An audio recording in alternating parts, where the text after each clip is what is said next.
All right. Welcome back. It's another Sunday afternoon over here in the UK.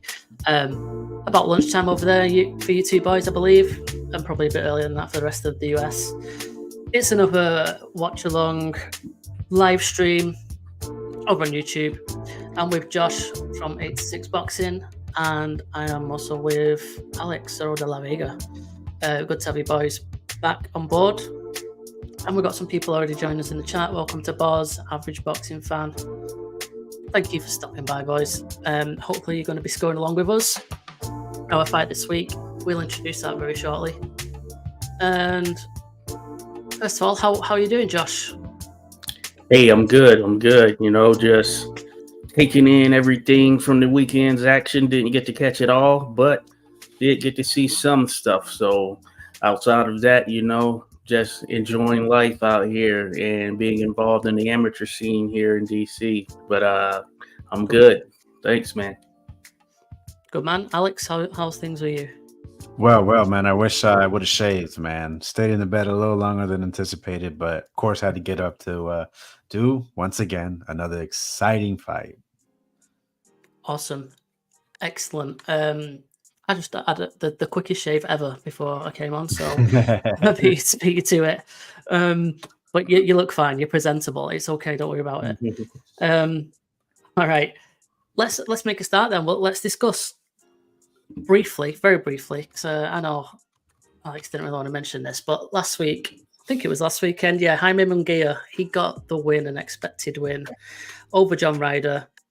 He put up a pretty tough performance, but ultimately was probably just a bit outgunned and outsmarted. Alex, because I know you're just well excited to talk about this. We'll keep it brief. Just some thoughts and opinions on Jaime Munguia's performance last weekend. Yeah, unexpected for me. I really thought John Ryder was going to be able to impose his will, and Jaime Munguia showed you that he was going to be the one pushing the fight.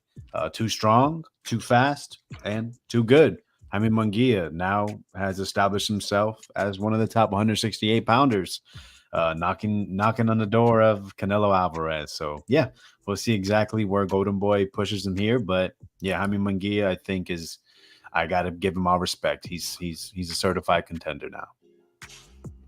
Fair enough. Josh, your thoughts as well, mate?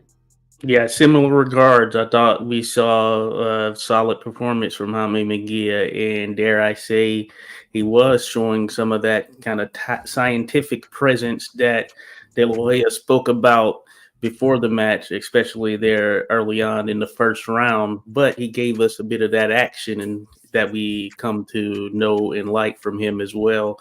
He seems to be in the prime of his career, you know, or at least close to it. But yeah, right now, I'd like to see him in there with pretty much anyone there at the top of 168 pounds. And hopefully we get something to that to him for his next fight. But excellent stuff from Jaime Munguia. He made it exciting.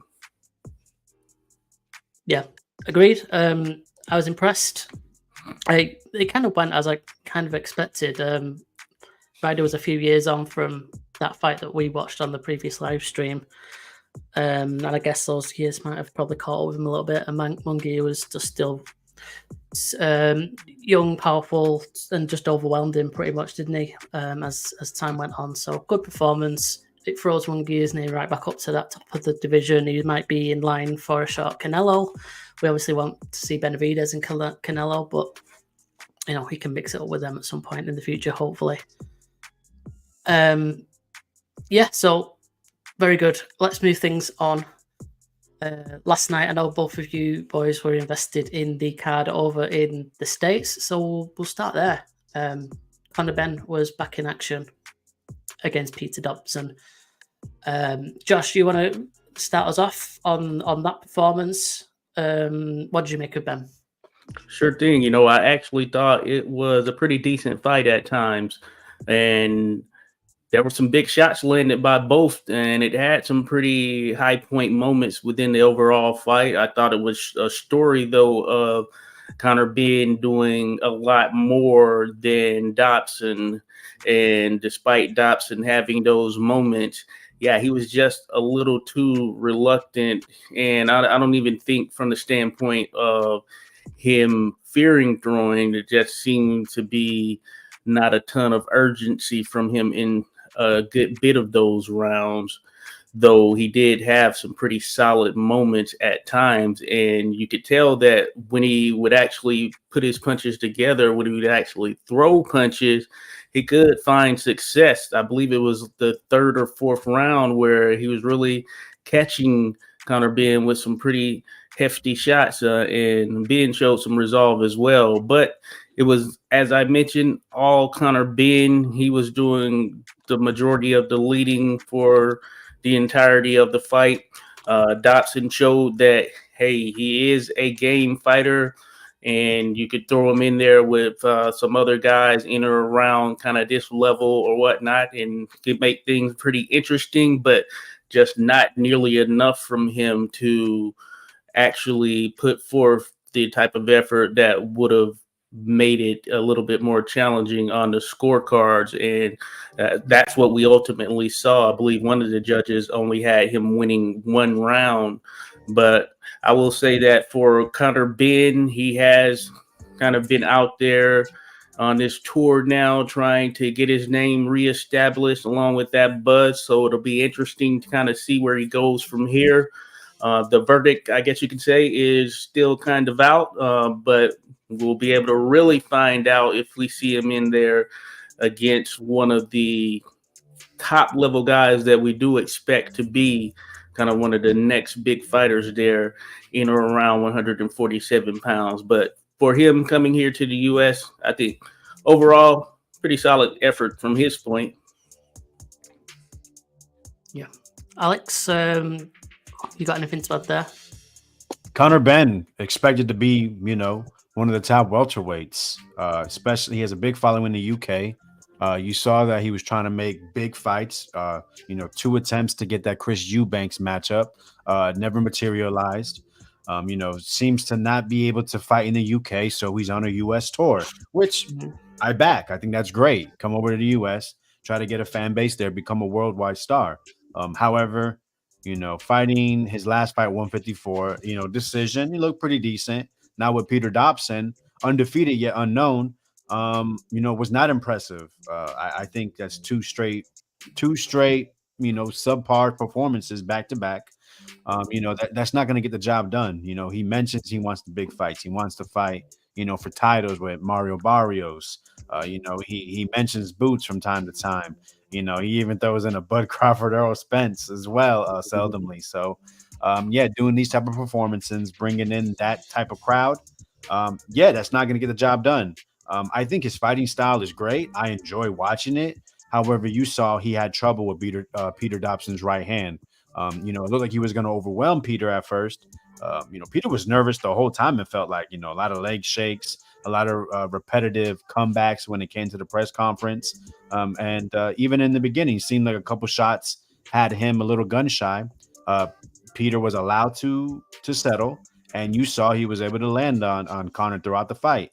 I thought it was competitive, but clear Conor Benn win. I saw a little bit of outrage about it being 11-1, 10-2. I had a 10-2. If you give Peter Dobson 3 rounds, that's cool. But clear win for Conor.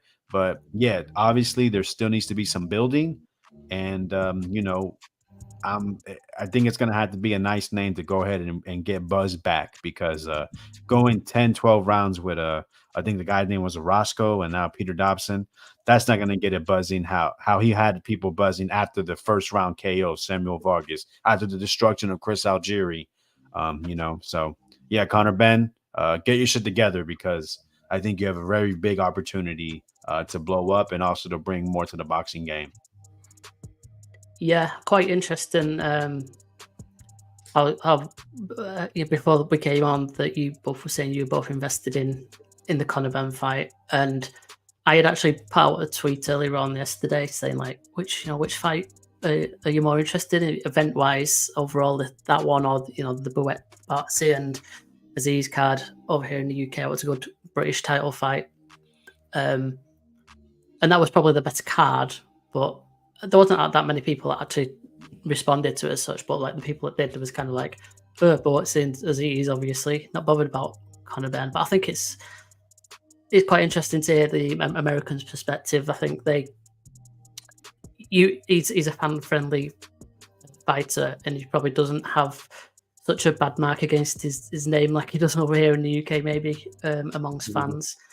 But he can't deny that his marketability is right up there. He's obviously got the famous father that he's got that Ben name, so that is obviously going to generate interest. I think he's got to work himself back into a fan-friendly favorite over in the UK, and he might never even get there. People might always just want him to lose.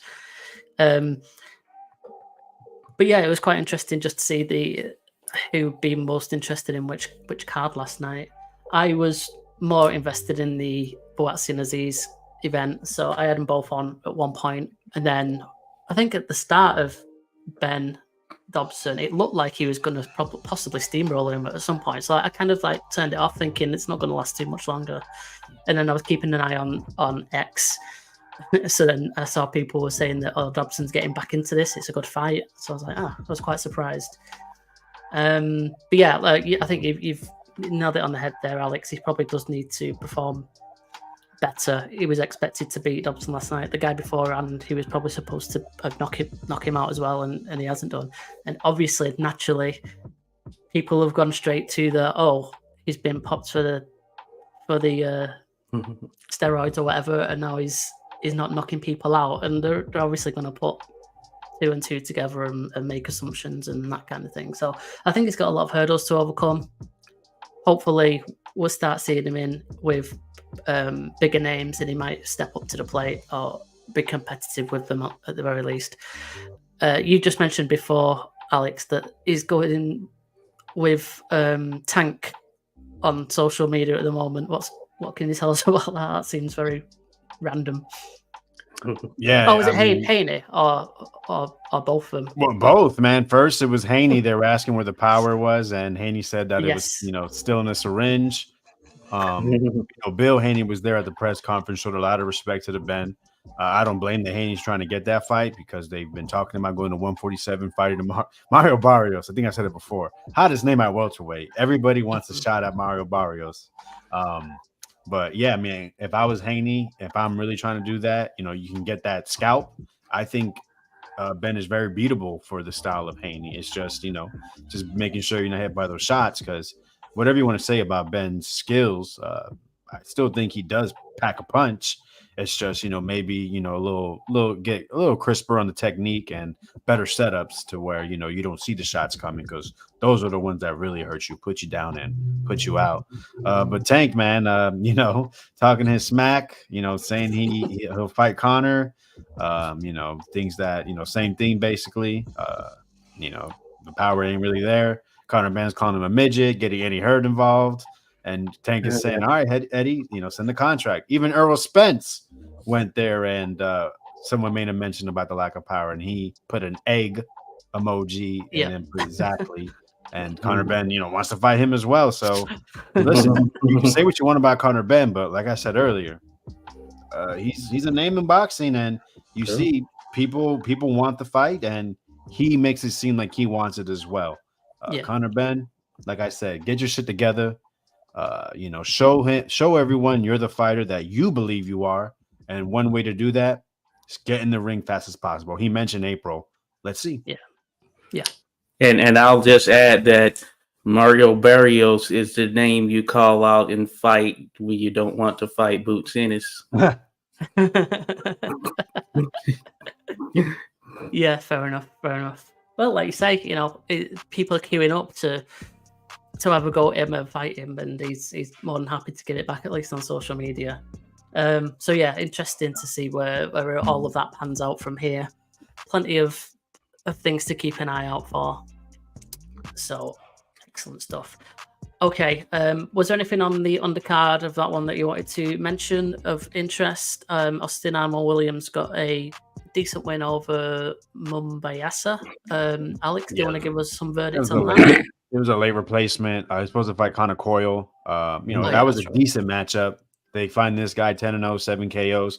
Like I said before, Ammo, I want to see him in bigger fights. 160's wide open. The way he fought this fight was insane. Literally fighting on the back foot, just moving laterally, being swift, but got a beautiful KO. So he gets the job done. I was upset because I had under 4.5 rounds, and he decided after I think the 4th or 5th round to finally really stand there. Throwing. But it was a nice KO, another one for the highlight reel. But come on, please, Emma Williams, let's get to it. I think you're a pretty decent fighter. I think you're the elite, and I can't wait for you to show everybody you are. Cool, Josh. Your thoughts on that one? Yeah, I haven't been sold on Mo largely because of the opposition. I do think that, in this contest, I was impressed in terms of the explosiveness I could see when he was really going at it. But like Alex mentioned, his opponent, despite that 10-0 record, I mean, he wasn't there to fight a great deal. He landed maybe 2 good shots, but that being said, he wasn't there to really bring it like the way you would want to see it to truly test Emma Williams. So I'm there in that camp as well. I want to actually see him in there with someone who I think, you know what, this might be a real challenge for him. And I thought the Dalton Smith fight was going to happen. Maybe that's going to be set up at some point here later down the road. But that being said, the verdict's still out, I would say. Definitely the verdict is still out. And then I'll just add also Khalil Cole, he's here out of the U.S. He's an amateur, stand out in some sense as an amateur. He had a quick KO, but of course it was against an opponent he was expected to beat. Then I wanted to mention Johnny Fisher, who I saw got him a quick KO as well. But I will say that Johnny Fisher, he seems to be really coming into himself now. He's in a lot better shape than when he first started out, and I think he'll be an interesting guy there at heavyweight here as time goes on. Just wanted to throw that out there. I like what I've seen from Johnny Fisher in his last few fights.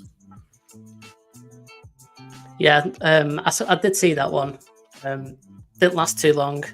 Yeah, and I know that it took a bit of a crowd out there with him as well, so that was a long way to go for less than a round. Right. Did you want to mention anything on those two, Alex, before we move along? Yeah, Khalil Cole, man, I think he's starting to really find a way to, find those power shots earlier than before. As we saw that in the last fight against Kenmore Evans. I thought that was probably going to go to decision, and he blasted him out. And I mean, the nice body shots, got this dude out of there. This guy had a, nice low record, built up in Mexico. Ness from the Boxing Voice was trying to tell out of us that he was getting good sparring over here, so be careful. And Khalil Cole showed you had to be careful about him. Great prospect. Finally, we have a guy in the higher weight classes to keep an eye on, because the U.S. is lacking. A lot of those guys, we like to tell everybody, fight are in other sports. But Khalil Cole, light heavyweight. Check that out. Check him out. Stay tuned, because he's getting better and better each fight. Johnny Fisher, they got him some guy from I don't even know where. Makes his U.S. debut and took care of business. That's what you want. If you are better than the fighter in the ring with you, you're a big puncher, you get him out of there. So Johnny Fisher took care of business. That's what you want to see. On to the next one. Yeah, nice support, especially at them heavyweights. You don't want to be taking any risks, because one punch can change it all. Okay, I reckon that brings us up to speed on that event. There was also in the UK Dan Aziz versus Joshua Buatsi for the British light heavyweight title. I know you two boys didn't quite catch that one in its entirety, at least. So I'll just briefly mention that this is the one that I was invested in last night, and I did watch. And I was thinking beforehand, and I tweeted out to you, Alex, I think that I thought that Dan Aziz's style might have caused Buatsi to trip up a little bit. It didn't quite pan out that way. And fair play to Buatsi. I think he was just too good all round. He controlled. I think it was like more the mid rounds where he kind of took over a little bit. The early rounds, I had it quite close. I think the first 6 rounds I gave him 3 apiece, and then Buatsi kind of started taking a little bit of control. And then Aziz had his moments as well, but then there was a really weird 11th round where there was 2 knockdowns for Aziz, but they were like slips. I'm not sure if you've seen any of the highlights or replay of it, but it looked like there was possibly some water on the floor, and he slipped over. The first time it looked like a slip. The second one was weird because he was kind of half jumping in the air, but he also lost his feet as well, and so that ends up having a massive gap in the points, which I think is a little bit unfortunate for Aziz because it wasn't too bad of a performance really. I don't think it's made his credibility go down any less. But yeah, Joshua Buatsi deserved winner. It'll be really interesting to see where he goes from here. We said it in our last live stream. I think me and you discussed it, Alex, that Buatsi seems to have kind of stagnated a little bit since originally he was hyped up as an Olympian for us in the UK, but he's not really taken off as probably people had hoped he would do. So now he's got this good win over Dan Aziz. We wanted to step up to the plate. I think there's a great fight for him against Anthony Yard. That'll be a huge interest in the UK, especially. But yeah, I think he might also now be in line to face Beterbiev possibly for one of his titles. Whether he gets there, I think he should probably be having another fight before that at least. Did you want to just touch on the potential options for Buatsi before we continue ahead there, Josh? Yeah. I was gonna say you kind of hit the nail on the coffin in terms of he taking some heat in his last few fights, and some of that was performance, and a mix of different things, the opponent he was going against, etc. But he did have some promise. He was on a pretty solid trajectory. I had liked what I saw from him a bit early on in terms of just a combination of what he could potentially bring to the table. But as you mentioned, I think it'll be good to get him a marquee fight. And I think the Anthony Yard fight, that's one I was going to mention as well. I think that is one that could be the fight that takes him over the hump or takes him to the next level, assuming he wins, which of course is not a guarantee. But I think it's a good matchup just stylistically, and I'd imagine it would have some pretty decent action. And I think that is one you could certainly sell, not just there in the UK, but I think, it would have some interest over here for those that have followed both of them. Yeah. Do you reckon you could pick a winner out of that at the moment? Well, it's a tough one right there. It's kind of lean Yard, but okay. It's a matter of Buatsi, that's your opportunity. I say the opportunity is Buatsi's, but I imagine Yard will be the favorite coming into it. Okay, I'll put you on the spot a bit there. Sorry, Alex. Did you have any thoughts on that one? Buatsi's potential opponents, future, etc. He had an opportunity to fight for the world title for a couple of years, and now he's frozen out, and he may think he's ready. So that's disappointing. You got to take opportunity when it's presented. I don't think he got any better these last couple of fights. I think it was just more of maybe confidence. I think Dan Aziz is a pretty solid fighter. I really enjoyed watching how he fights on tape. But I favored Buatsi coming in, just experience, better schooling.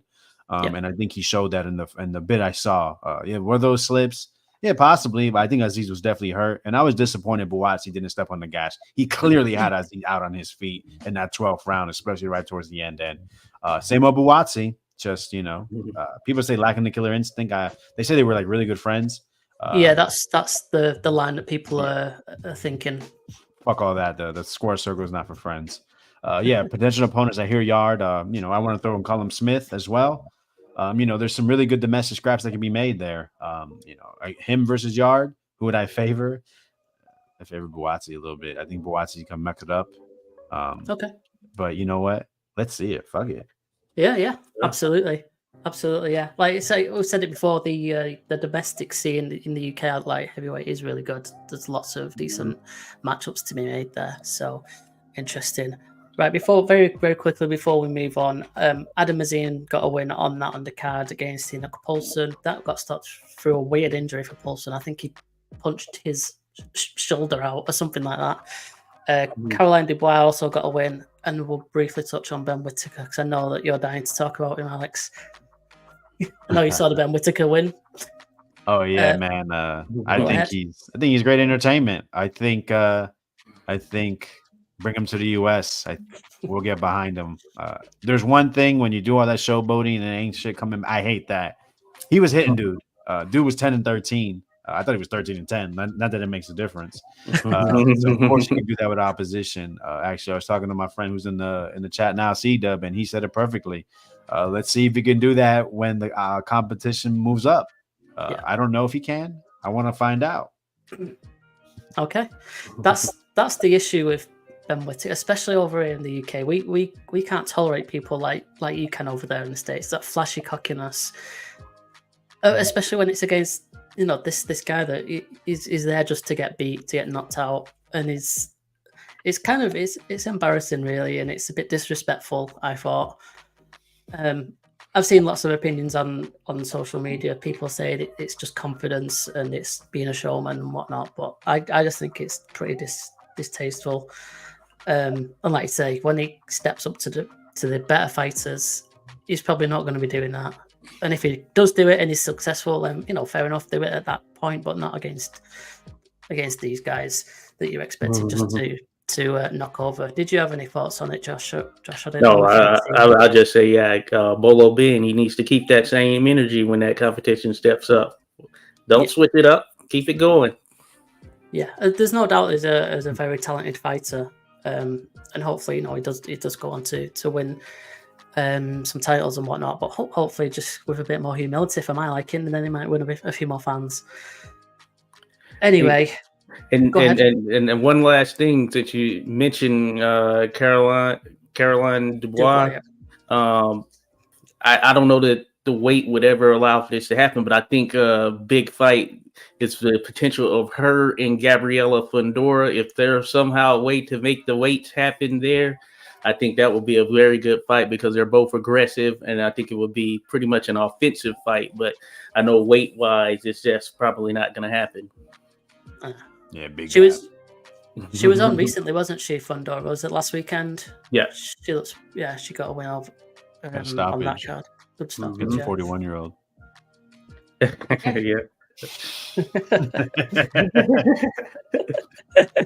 All right then. Fight time. That wraps us up. Everyone's been waiting. Everyone's waiting. I know. We're just. We're all impatient. Let's go for it. Alex, give us an introduction to the fight. There's been some instructions on the screen. I will briefly go over them before we start. But give us an introduction to what we are going to watch now. All right.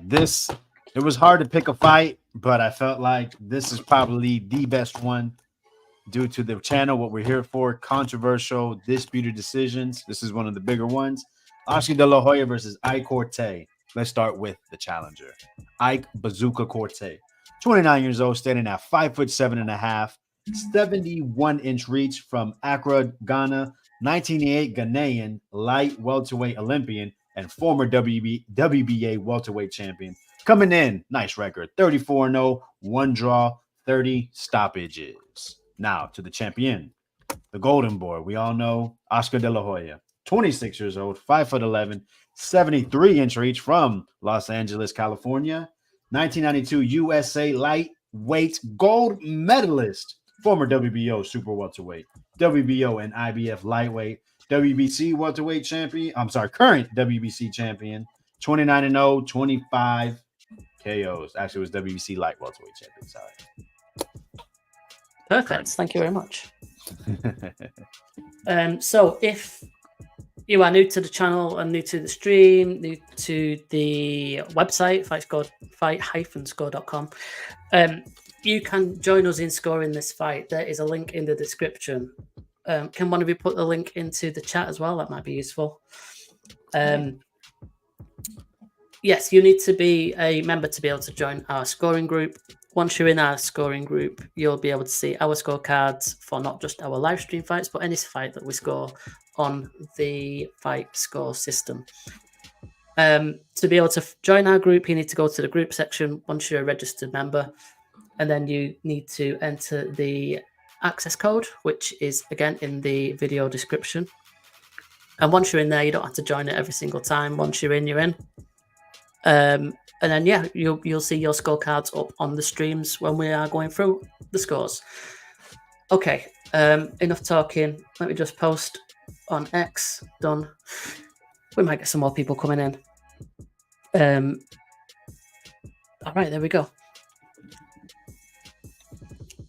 So I don't know if I'm going to need to forward this video on. Rest instructions. We can listen.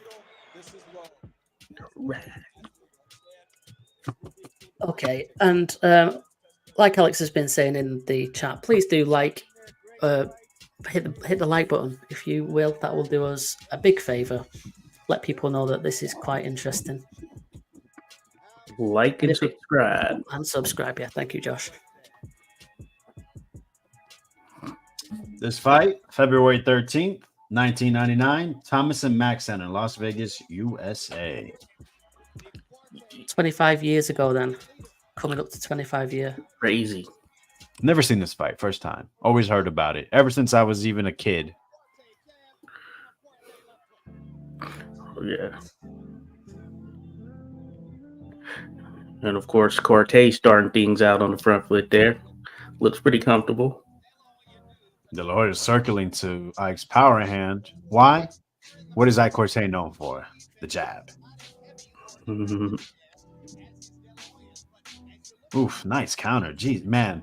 You know, we always make fun of De La Hoya now, you know, with the pictures and, you know, drug use, substance abuse. Motherfucker was a talented ass fighter, man. Talking about speed, power, boxing ability, skills. I mean, that dude had everything. Yeah, when I was writing up some social media posts and the description for the video and such, I was kind of looking back to see if I could say like it was pound for pound numbers 1 and 2 or whatnot. I didn't quite get that far, but in Wikipedia's pound for pound list for Ring Magazine is a little bit ropey from until like 2005, I think it is, which is when I assumed that he bought the magazine. But yeah, I noticed that in like 97, I think, and 98, I think De La Hoya was their #1 pound for pound boxer. I mean, he had wins over Hector Macho Camacho. He was coming off his second win against Julio Cesar Chavez Sr. I don't know why I had to say that, right? But also beat Pernell Whitaker, a fight that, trust me, we will cover. And what's his name? Rafael, what's his name? Ruelas, I think his name is. I think that was at 130. Okay. It's an interesting battle they're having. Quartey sometimes is landing the jab. You know, we've seen Oscar, you know, try to land his own. He's countered it a couple times.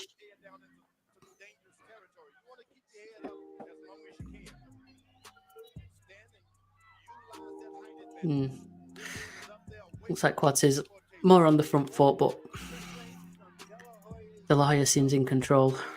Downloading information, De La Hoya is, right? We love that term. Now, Bowser just made a good point. If this is factual, coming off a long layoff. It is. I was going to get to it. Thank you, Boz. You know, it's my fillers. Apologies. Yeah, 14 months off due to personal reasons. You know, financial issues. Was stripped of his WBA title because of that. I'm saying 16-month layoff. Yeah, and hey, he came back and jumped right into it with the elite level guy. You don't often see that at times, but if you're a fighter, and who would turn down that De La Hoya payday, especially in the latter portion of his career, of course. All right, yeah, quiet around for sure. Be interesting to see how people scored that. I think most would agree, but you never know. See, look, I already seen how one person said this. Yeah, man, Boz, you're taking all my notes, bro. I don't really like that. We're gonna end up with loads of awkward silences. Yeah, thanks. Boz has thrown out all of the facts for us. Jesus. You might be replaced, Vega, if you don't get your act together. Yeah, right? I mean, shoot, let's just read the chat, what Boz said. Right. Party hard in 1999. They thought it was the last year of existence. Oh yeah, certainly.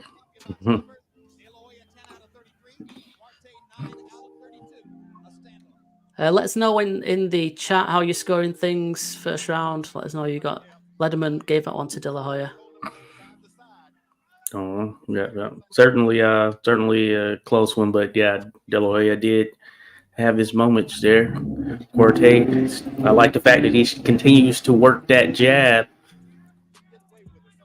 Yeah, looks like De La Hoya's looking to parry that jab possibly now. Yep.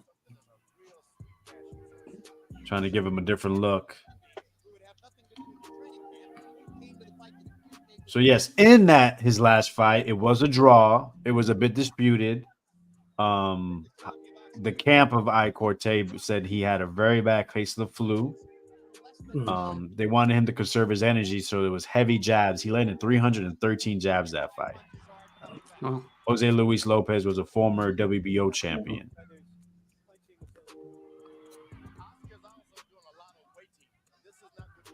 Well, shout out Cedric Sports Training. Appreciate you stopping by. Yeah, welcome on board. Thank you for stopping by. Yeah, I figured that would be a close run. I think a lot of people are split more than I thought. But yeah, it was kind of a quieter round. Kind of pick what you like.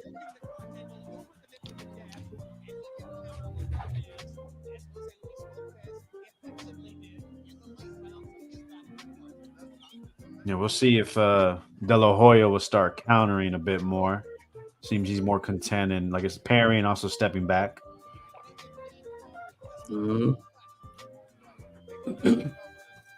Nice, there we go. Couldn't find the left hook, which is his signature punch. So, oh yes.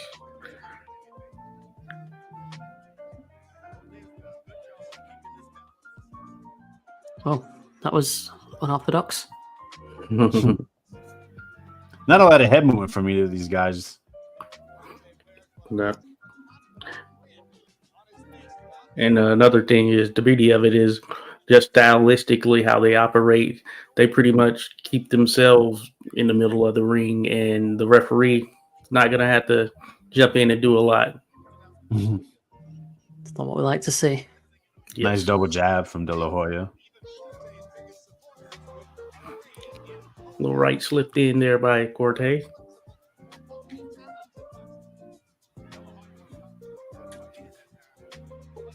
Hey, one thing De La Hoya does really well is shoe shine, man. We almost saw it there. That's the thing. De La Hoya could get, drawn into a scrap. Riled up, yeah. Interesting round again. Very much interesting one. Very much. Had some pretty solid little exchanges there in that last 10-15 seconds. Don't like it when it's close and it's difficult to score. What? Say it. I ain't saying shit. Okay, so wow, Quartey, according to the punch stats, has landed a bit more. Ooh, look at that! Oh, yeah, that was nice. Timing, magnificent. Right there over the top. I mean, see, you shouldn't really pay attention to that because I've still not done my scorecard. Oh, hey, that's why you got to put it in. That's why you got to look down immediately. Yeah, look down. Yeah, you only get one opportunity. All right, so bit of a chess match. Ike, I like to see him change up the jab a little bit. De La Hoya kind of keep doing what he's doing. I think opportunities will show up. Just stay out of those exchanges. Oh yeah. All right, I'm bringing on the scores. Look at that. Oh yeah. Dang it. I've been exposed. I won't show it throughout the entire fight, but just these first, several rounds. That's such a cool feature. Yeah, I was gonna say that. I like that. Oh, reaching on that right. Like I said, man, De La Hoya, I think physically, boxing mind, everything's there. It's just really his biggest issue was outside the ring. It affected him inside at times. Triple jab, misses them all. Let's see if Ike can counter. That'd be interesting. Just counter jab. They say this is one of the best jabs in welterweight history. Mm-hmm. Yeah, see, I think he had an opportunity there, just didn't take it. Yeah, that's not gonna get the job done. De La Hoya definitely bouncing a bit more.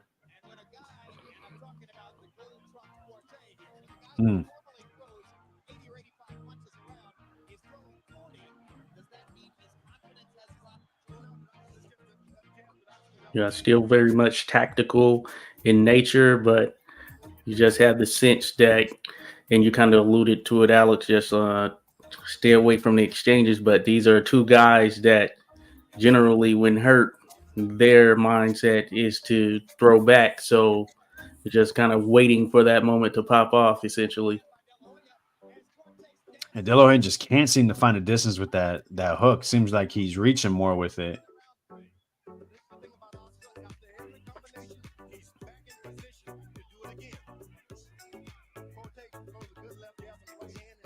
He wants to catch and shoot bad. He's waiting. He's not doing anything. So unless he does something, he's not winning this round. Not for me, anyway. Yeah, and for Quartey, as you can see, he hasn't abandoned the jab. That is a staple. Or trainer's dream in terms of you don't have to tell your fighter.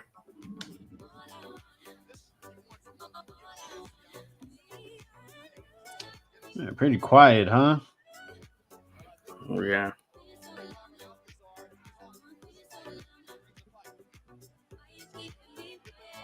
Okay. I haven't really seen much. Yeah, see the exchanges. Yeah, the exchanges.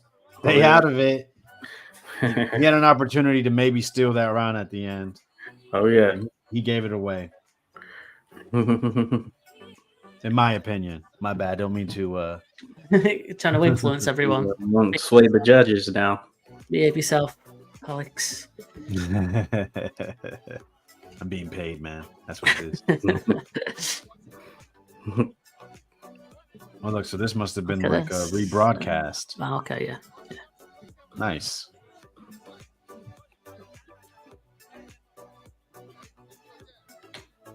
Yeah, early in the round, De La Hoya landed a nice counter right. Quartey was just being active throughout after that.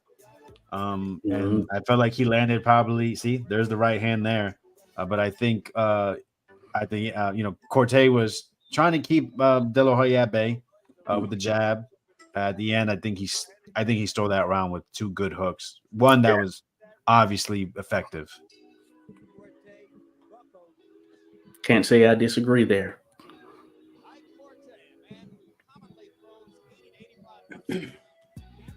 Oh, there he goes. A little slapping hook, but still landing. Yeah, boss. No boxing right now. That round.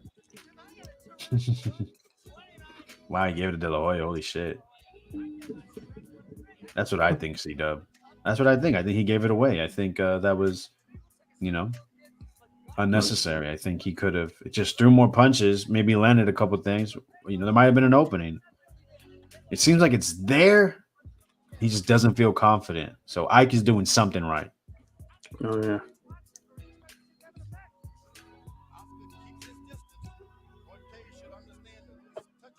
Yeah, see, De La Hoya throws and he's quick to bring his hands back. Like you could tell he's thinking about it. Yeah. Yeah, I saw maybe one hard right hand land from Ike, but other than that, not really much.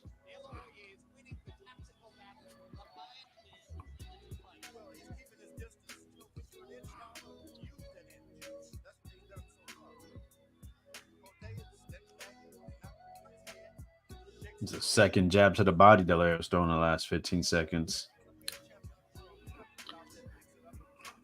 Yeah, not a lot of doubling it, even though he tried to slip in a little quick left hook. Would have been a short one, but yeah, he needs to double that thing up or triple it even.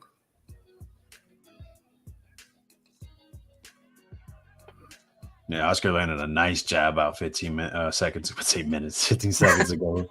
Really knocked Quartey's head right back. He did double one up, missed them both. I think right when you said it. I like to see Ike double his jab up. Too much downloading. Shout out Heavy Chevy. Heavy Chevy guy, welcome. That's a good point. Another good jab. He got a good job in there, yeah. He's doing a little bit more than last round. Mm-hmm. Yeah, he's changing it up. He's trying to see how Ike's going. What mistakes he's going to make. I think this is the pace that best suits De La Hoya. Just like this, just a couple shots. Make Ike work. Because really, I've only really seen pretty decent jab from Mike, and like I said, it hasn't really landed that much. It's the exchanges. Yeah. Yeah, it's still not like overwhelming all-out action. Like the previous round was pretty static, wasn't it? But like you say, De La Hoya's made that slight change where he's not letting Ike get his jab off and such. Oh yeah, quite round. De La Hoya looking like he's ready to move towards pressing a bit more now. Yeah.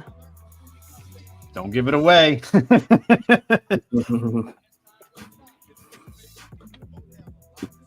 Yeah, I think you can feel it. Things are going to start heating up soon. They're both getting way more comfortable with each other, especially De La Hoya. Absolutely. Okay, We'll take a pause in a second. Yeah, see, that's what I was worried about.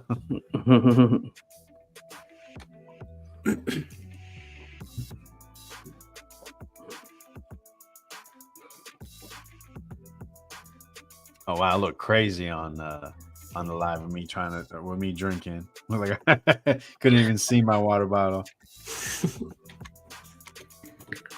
Okay, let's take a look at some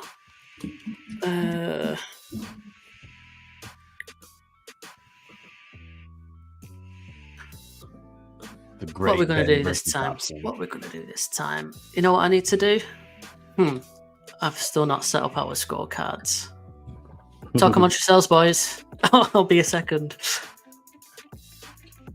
Yeah, man.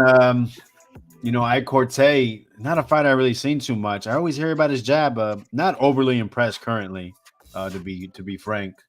But De La Hoya is the best fighter. He's faced. De La Hoya is what, a 4-weight champion at this time. Like Jim said earlier, pound for pound number one. Quartey off the 16-month layoff. So that's why, like I said earlier, I expected to start heating up. Oh yeah. All right, I sorted that out quickly because I added a nice feature before this morning that makes it very quick to get everything set up. So this is a direct comparison of scorecards. If people have not seen this one before, so I've got Alex's scorecard down the left-hand side. Josh's is on the right-hand side. We've got some colours around each round, which identifies whether the rounds were the same or different and whatnot. So in the first round, they both scored it 10-9 to De La Hoya, as we can see. And they both selected the same reason. That is why it's a yellow border, but they had a different percentage. 50% instead of 10-10, baby. Wow. Okay, I see. So the second round, they had a difference of opinion. Alex went De La Hoya and Josh went the other way. Interesting. Third round, they both gave it to Quartey, but different reasons and percentages. And then that last fourth round that we just scored, they both have it exactly the same. So 10-9 to De La Hoya, 50-50-45, and controlled the action. Very nice. And then at the bottom is the totals. 3 rounds to 1, 2 rounds to 2. Very nice. All right. Yeah, we're a little on opposite ends right now, percentage-wise, but we'll see how things shake out.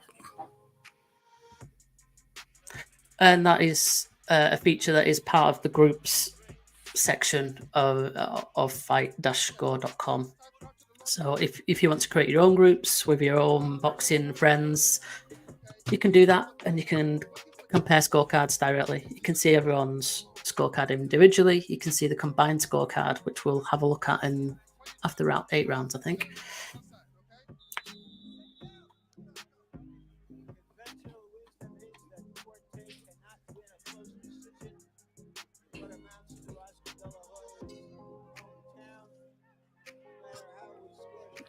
Connor Ben's so mean. Said Eddie Hearn, get it done. Like slide in before the little fella gets mad and chins his misses. Wow. Genius. Heating up for sure.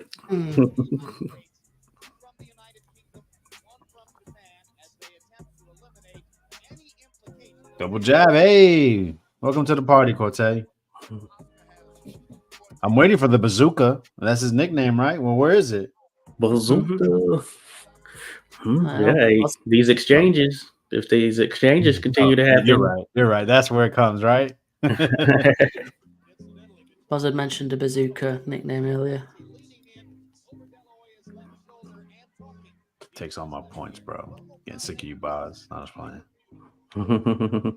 Minute in, not much. I seen a lot of jabs from Mike. De La Hoya waiting and now reaching. Yeah, nice little check hook, huh?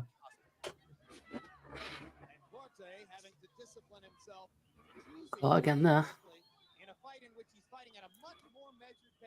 Yeah, Ike wants to fight. You can see it, man. He keeps punching his gloves together.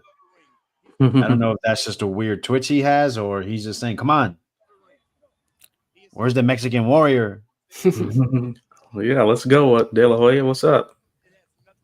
Wants to entice him in, doesn't he? I guess definitely you can see he's very comfortable right now. Well, Mayweather step back there. That jab is now I see it. That jab, it's nice. It's not landing all the time, but I mean he's shooting it fast, right down the middle. Definitely a guard breaker. It's just De La Hoya has good enough feet to get out of the way. Comes from low down as well, doesn't it? So it's always more powerful. Yeah, there's only 50 seconds left, and anyone could take this round. Yeah. De La Hoya, he ended the last round with seemingly a bit of momentum. All right, good exchange there, or at least a couple punches landed. Oh, nice. Same hand, too. That was very nice by Ike.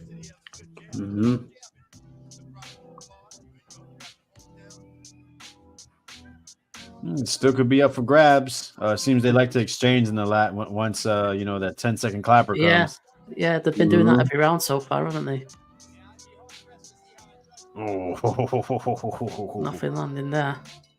But yeah, like you alluded to, Alex. Yeah, he looks pretty comfortable right now. De La Hoya is gonna have to shake some of that off.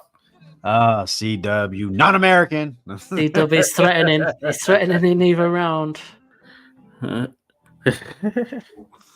10-10, huh?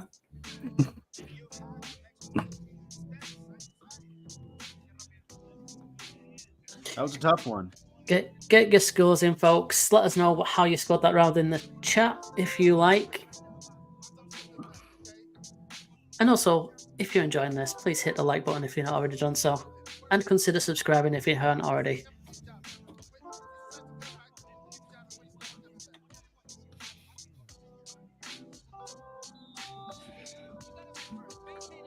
All right.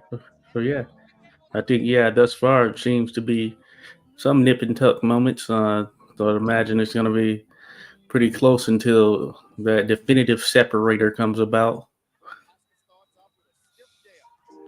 Ooh, shit. Well, did I speak too soon? I wasn't even expecting it right there. Boz with the spoiler. Didn't really even see that.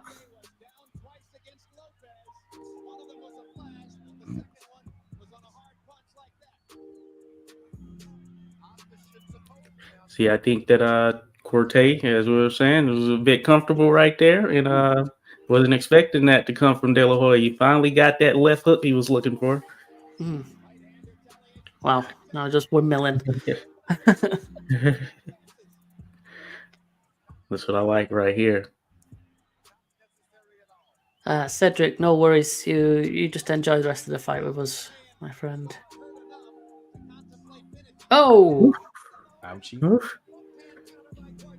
that's a count. Bazooka right there. There it is, right? Two knockdowns. We haven't even made it halfway through. Oh, There we go. He's holding So remember, since there's knockdown each, you do not It's take kind a of point away each. It so just it goes back to resets yeah. to 10-10. You hear that, boys?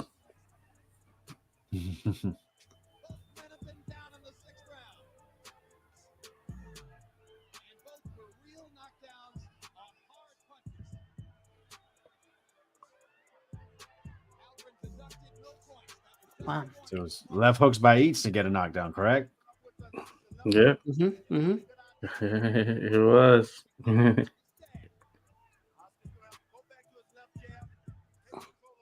De La Hoya looks like he's Nice he's on the right back foot a hand. bit. Oof. He's definitely been troubled more, I'd say. De La Hoya. Yeah. Ike can't miss. Seriously. Snaps a head back.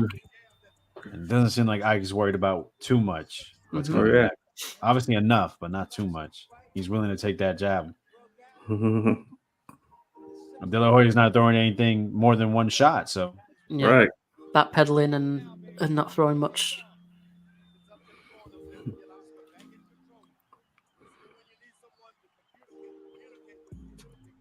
yeah, De La Hoya, he's got to throw stuff. I mean, I'm not asking for 3-4 punch combinations like that. I mean, one at a time. Oh my gosh. Oh, it's a bit low.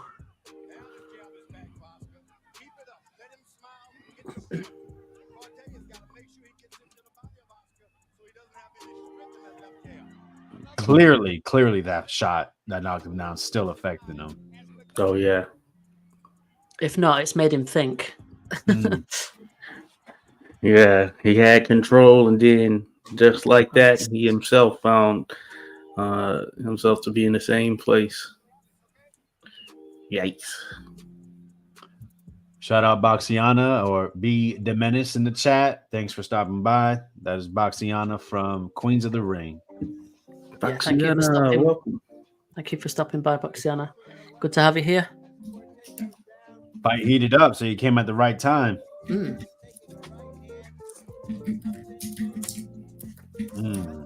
Signature left hook, man. Beautiful stuff. Slip that right in there. Oof. Went uppercut when a hook was coming. Nice short too. Beautiful. Mm-hmm. And I guess the sort of the differentiator, of course, after Ike got knocked down, he wanted to bomb back, and De La Hoya was before it. But once he got knocked down, he became a little bit reserved, I think.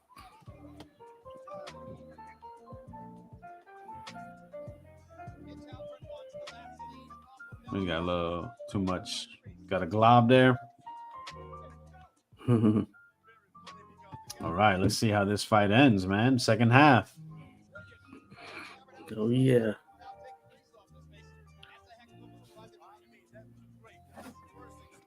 Nice left hook to the body right there from De La Hoya. Lederman gave that one to Quartey then. Even. Boz has been a bit quiet. He didn't. If you scored that one too, Boz, let us know. And everyone else that scored that round. He scored that shit 10-10. He did mention.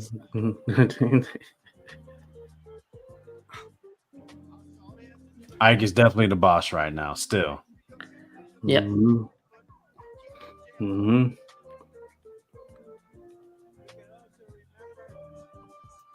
I say Quartey doesn't go to the body at all. Oh, never mind. That might not have been on purpose.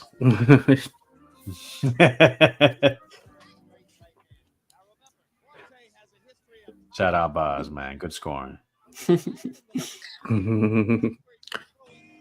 Interesting. Some scores there scrolling across the screen. I'm seeing Oh, Boz and Alex agreeing, which is a rarity. C-Dub had a 10-10 round. It was like Jim and I are kind of on the same page, huh? Mm-hmm. Oh, yeah. We know what we're doing. An eye for an eye.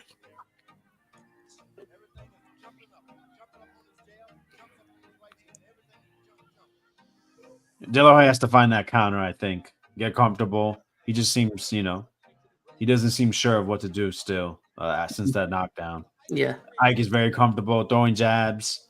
He's countering him a couple of times. He's throwing some really nice left hooks. Wasn't showing that the first few rounds.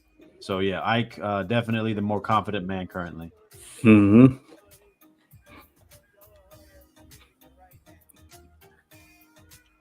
Shit, that was terrible, miss. That was a mile away.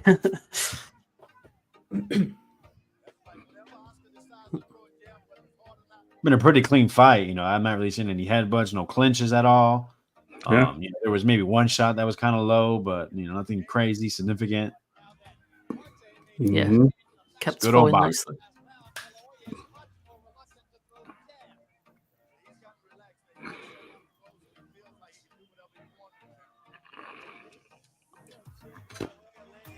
Man, you got to be, man, here we go.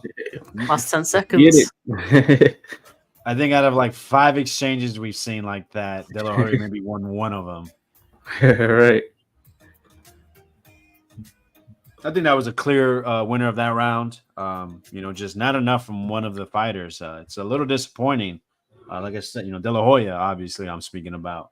Fourth division champion, undefeated, coming off, another great big win over the great living legend, Julio Cesar Chavez. And it just doesn't seem that he's engaged. Doesn't seem that he's hungry. Mm-hmm. I'd have to lean in that same direction there, Alex. Yeah, he's had his moments, and the exchanges are cool and all, but he's only doing them when there's like 10 seconds left. So a lot of the earlier portion of the round, he tended to find himself just kind of standing there, continuing to think. Mm-hmm. Round 8. Rolling ahead.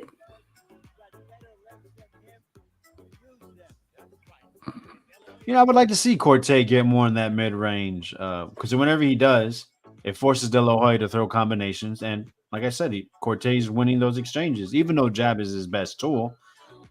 It's obvious De La Hoya doesn't feel comfortable with Quartey getting up in the kitchen. Oh, yeah. See, Boz notes there that Oscar always struggled when he wasn't able to dominate fully, but to his credit, he came back usually. Hey, got some rounds to try and right the ship here a bit. We did the Trinidad fight, which is the next fight, and this has definitely been tougher than that one. Mm. Oh, yeah. Yep. Man, that lean back. How the fuck does he get away with that? All right.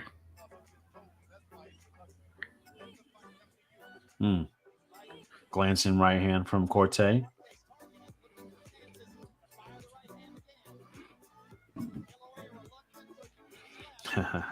There's the bazooka, right? That's like on the top of the head. Man, he is feeling himself right now. Got him. He throws it weird though, doesn't he? That over right hand. Sometimes it's a bit of a slapping action. He's probably at this point thinking like, "Hey, I know I had a long layoff, but it's not too bad. I'm doing my thing." The rust is definitely off. Oh yeah, nice right hand from De La Hoya. He does not look like he's had time off, does he? Mm-hmm. Looking sharp. Nice jab, man. All right, De La Hoya. Yeah, last 20 seconds, he seemed to come alive a little bit, but definitely clear Quartey round. Mm-hmm. Docks in nicely. It's the right hand now. The right hand's being let go, and he's landing. Not clean all the time, but there's times where he lands a straight flush right on the temple, right on the side of the head. Yeah, no, shout out to Quartey, man. This is what I've been waiting to see from him. Oh yeah. Yeah, that hook. I'm sorry, but De La Hoya it's like he's trying too hard on it. Mm-hmm. He anticipates the lean back, and he's not leaning back on that hook. Then maybe that's what it is. Yeah. There it is. Hey, Quartey. Hey, what can you say? I mean, he looks to be in his zone right now. Mm-hmm.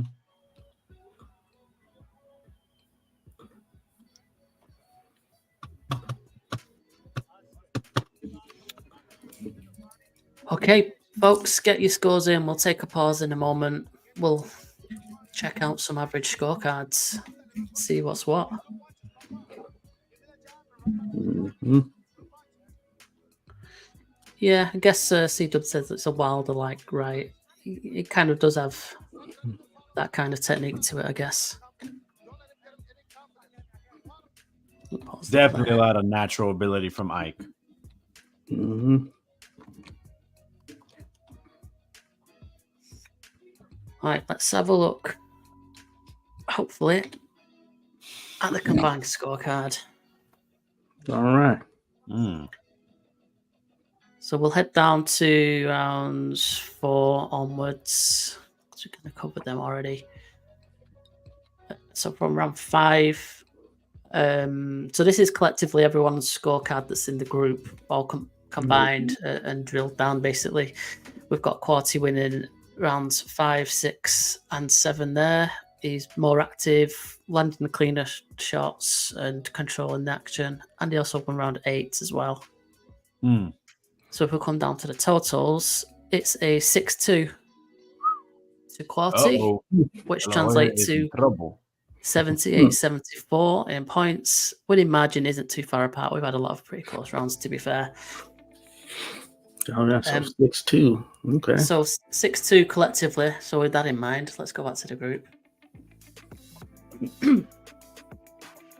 and see who's there or thereabouts. C-Dub has got it 78-75. Oh, he hadn't even rounded there, didn't he? I've got it 78-74. Josh has got it 78-74. We are on the money. Oh, yes. Alex and Boz are also looking at things the same way, 77-75. So, comprehensively, this is a Quartey fight so far. Yeah. Everyone has seen that Quartey seems to have the momentum at the moment. Seems that way. I know, Boz, it's kind of a miracle at this stage.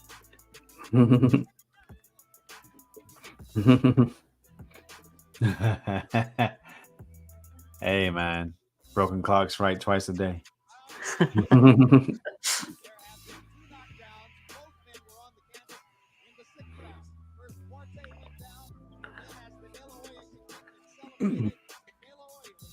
So we all believe that De La Hoya needs to step it up a bit then. Oh, yes. He needs to get some rounds in the bag. Absolutely.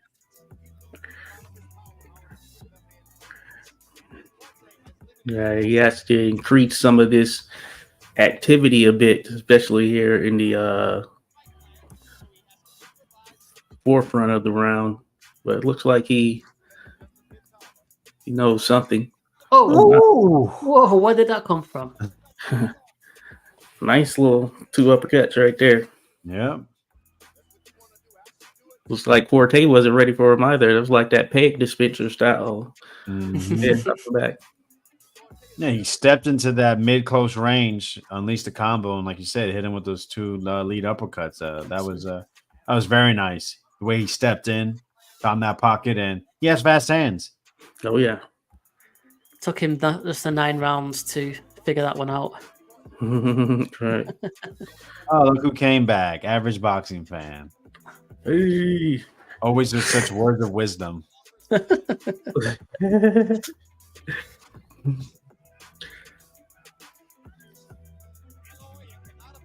It's not my fault. That's how history has it. The way it went down, huh?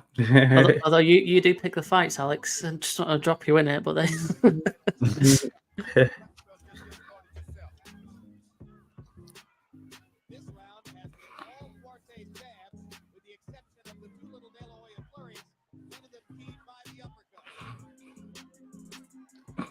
All right, De La Hoya. Yeah, De La Hoya on that front foot again. We got Quartey in there thinking it looks like. Ooh, That was a nice right. damn, De La Hoya. He's falling about. Yeah, that's that bazooka style right there. He just got that thing. De La Hoya caught him with a few nice shots again there, though. And does the good work. Oh, Nice jab. Snapping that head back. Much better round for De La Hoya. That was good, right? Mm-hmm. Can't fucking land, huh, man? I split Quartey. Oh, Jesus Christ. Do something, right? That's what I feel like saying to De La Hoya. Nice. That was an interesting one right there. I got close at the end. It did. That was interesting. Man. Could be a swing one. Yeah, this is a round we'll probably have to go back and think on if anything looks crazy. Round 9.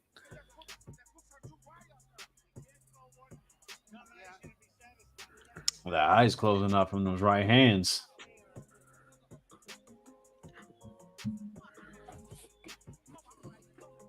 Don't forget to put your scores in.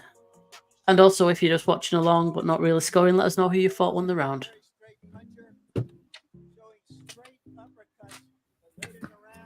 Blasted his ass, rolled his eyes up. Yeah.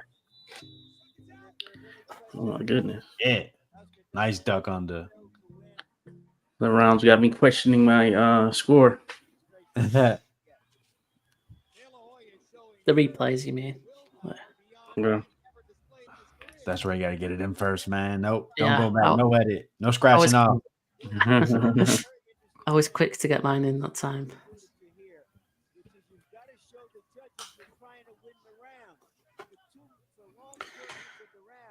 Oh, wait. Did he? Well. Did his glove touch? That was very close. Very close. And that was a jab, right? Right, yeah. Super sharp jab right there. With perfect timing.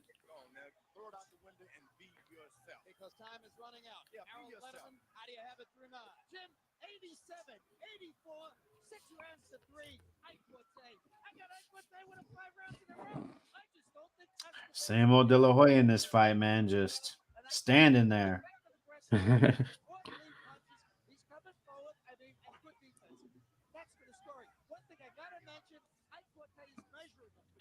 think I saw something when I was researching this fight, and I saw a quote that De La Hoya said Quartey was the hardest puncher he's faced. I saw that as well. And that's how he's fighting. Yeah, certainly.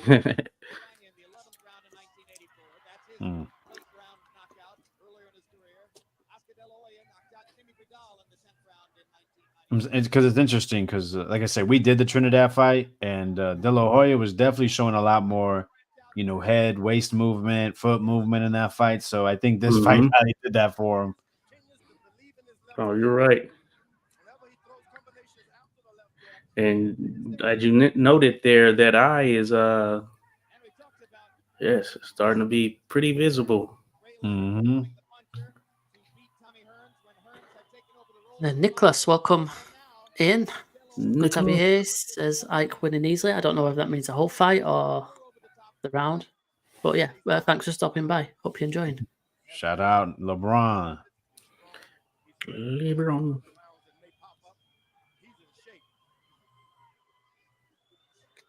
It'll be interesting to see how people score that 9th round. Nice combo from De La Hoya. Oh, that was a hard freaking feint. That could have been bad if a jab came. Right. Oh, nice uppercut in there. Uppercut in there again.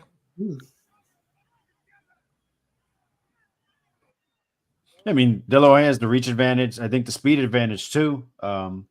He's able to land shots like that. Did he land that one as well? I'm not exactly sure. Ref, move, man. I'm trying to watch a fight here. Mhm.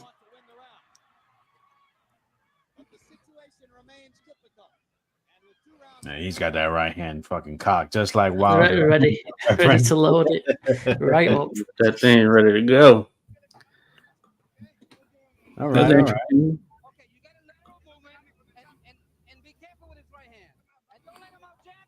Championship rounds now, guys. Yeah.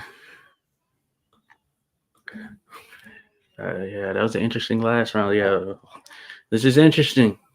It's gonna be man. We'll see what happens here in these last two because Boss, it'll be man. tight.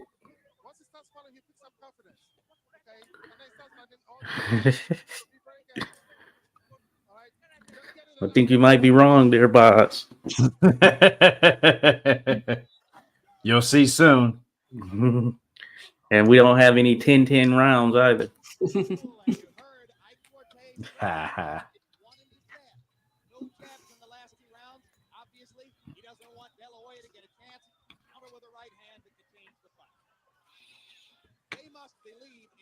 Shout out Boz with always the nice profile pictures on YouTube. Yeah, he's got some I don't know, robot thing going on. Boss Cobra.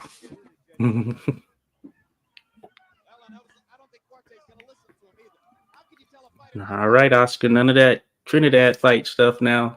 Be urgent. Yeah, business end.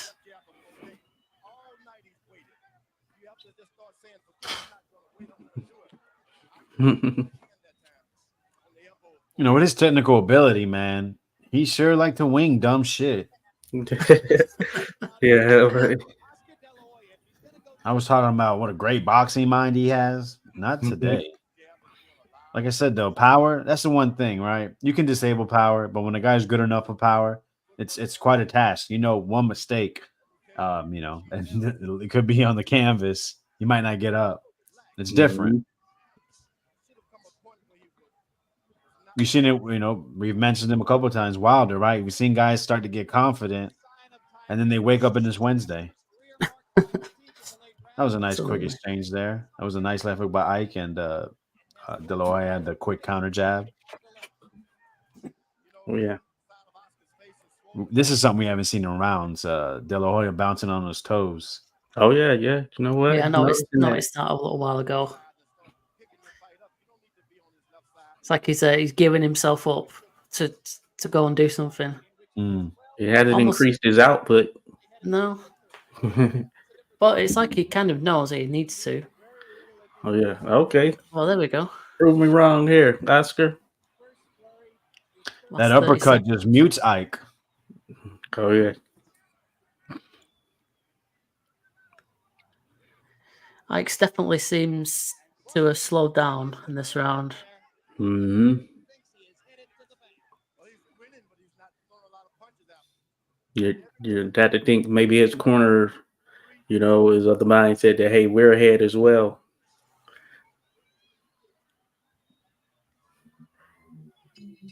It's a close one.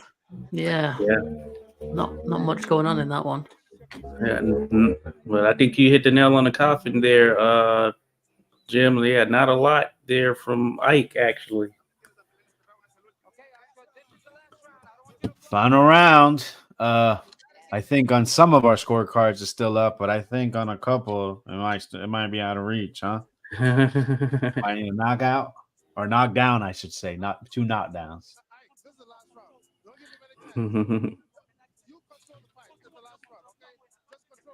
According to Mr. LeBron's comments, I think the fight's definitely out of reach for De La Hoya. Oh, yeah. Hey, listen, there's been close rounds, so I mean, Certainly. if you had it edged out right now, 8-3, you know, I mean, there's a case. There's a case. I got it pretty close now. Got it pretty close. That's gonna be interesting. The championship round, folks. So, that was oh my goodness. What the heck, Ike? Oh man, that was nice. Right hand coming up, left hook charged up. Goodness. Tell you what, that was a fucking quick get Look up. at that Oscar want right straight up here. Where's this guy been? Oh shit! Yeah. No. Fucking Hey, Mister Winning Exchanges now, huh? I just not bothered. Fuck out the way. If he dies, he dies. All right. Oof. Jeez. Jesus Christ. And Ike is like blocking with his head. The ref's almost like he wants to come in and stop it. This would have been stopped nowadays. Yeah, Jesus, man. Right. Oh, Just no, stuck on the ropes. like there. He's ducking under. He's just all techniques out. I mean, he's buzzed. Obviously. Holy crap. Oh, Nice right hands. Oscar Gotta slip something in there. punched himself out. Stringy. It's crazy. This is how you close the show right here. Yeah, Ike's definitely, he's a little off. You can just tell by his body movements and control. Yeah, he's not keeping that same distance. Yeah, slapping. Look. Yeah, De La Hoya looked like he punched himself out. He looked fucking drawn. Looked like they just took blood from him or something. Right. Wow. Holy shit. Oscar did. It looked like he did, but I mean, what he drank earlier. He was throwing nonstop. I mean, you're not keeping that up for a long time, are you? I mean, he was beating the shit out of fucking Bazooka, though. Oh, yeah. Ike's still punching back. He is. Yeah, Ike's definitely. You can tell he's back. Got to get it back, man. This is, pound for pound fighter. Fair play to him as well. They grit. That's what they say about those Ghanaians, man. Tough sons of bitches, man. Oh, yeah.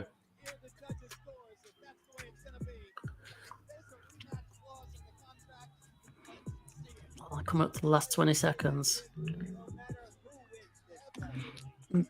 De La Hoya has a pretty big lead in this round, so. Yeah. Well, way to jump back in there considering where he was only a minute or more ago.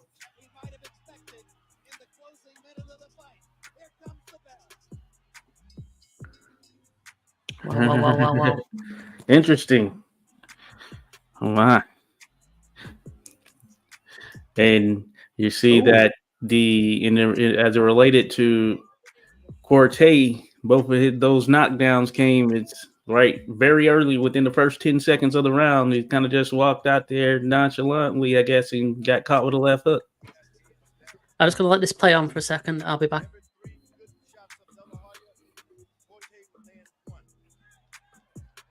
Wow, man. Close fight. What he said, that last round was a 10-2 round. De La Hoya wins.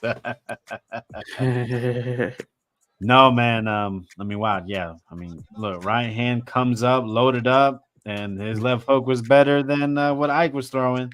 Mm-hmm. Let's get it again. Steps in. Yeah. That's an ugly ass right hand, but better left hook. Yeah, it was. I mean, it was obviously a throwaway. I mean, it had to be a throwaway. Yeah. Just like not whatsoever worried about the left hook right there when he threw that right. Think about it. When he threw combinations, right? Like, remember with the uppercuts, he was catching them because Ike was staying there. It was just, Ike, when he threw good technique, was beating him. And, yeah, I don't know what changed really, because I felt like De La Hoya was faster, but, they kind of, whenever exchanges happened, and maybe De La Hoya was just, adding a little hitch. And there he just, he changed levels, added a little more time to it, and threw the hook up top. And like I said, threw the better hook. Oh, yeah.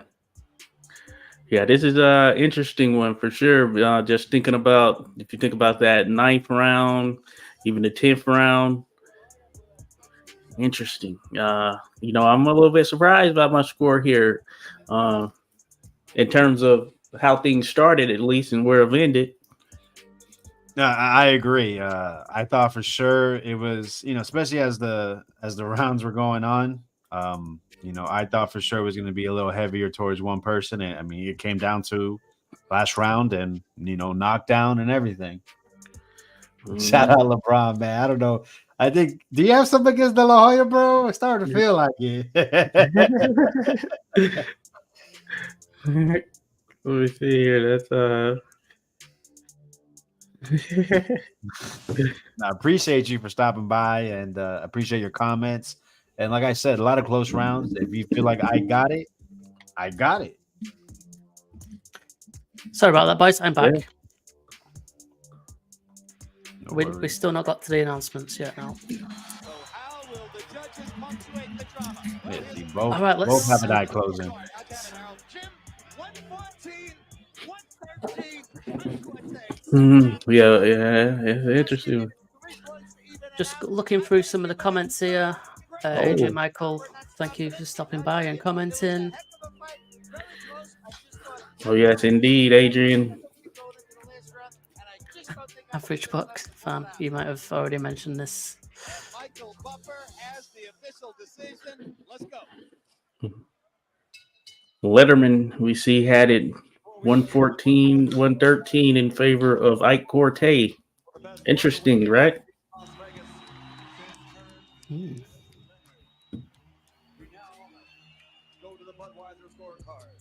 There we go. O'Connell scores the belt.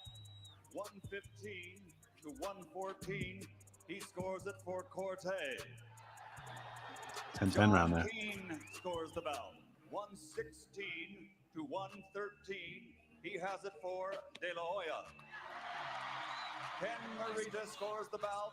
116 to 112 for the winner by split decision. And still the 116, 112. Quartey's shocked. Yeah, Quartey felt he had that, Wow.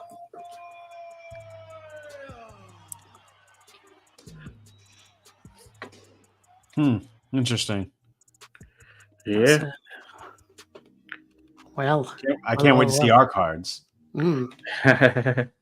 It's coming. It's It's coming. gonna be interesting. It's gonna be interesting for sure. Just going to complete my scorecard. Make sure you complete scores. You can share it on X. It encourages you to do so. It's fucking insane that De La Hoya pushed at the end of this fight, and then the next fucking fight runs around. Crazy. But I mean, honestly, I felt like De La Hoya won that Trinidad fight. I thought he won it kind of comfortably. But I mean, yeah, you have to know, this was a split decision. Of course, there was no knockdowns in the Trinidad fight, but you never know.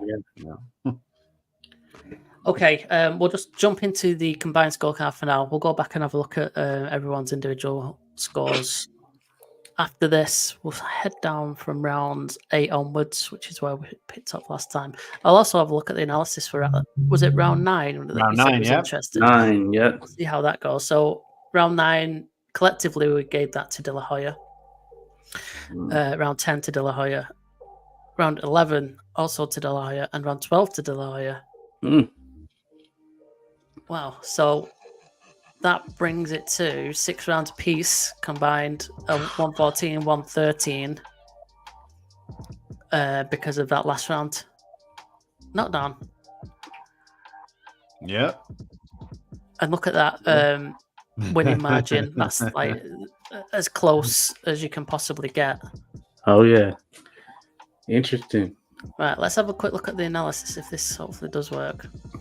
We're not really checked this out all too much, but for... Oh, shit. Yeah, that might be why. Arce versus Rafael Vázquez. I put on the list. I'll try and get that up on another window.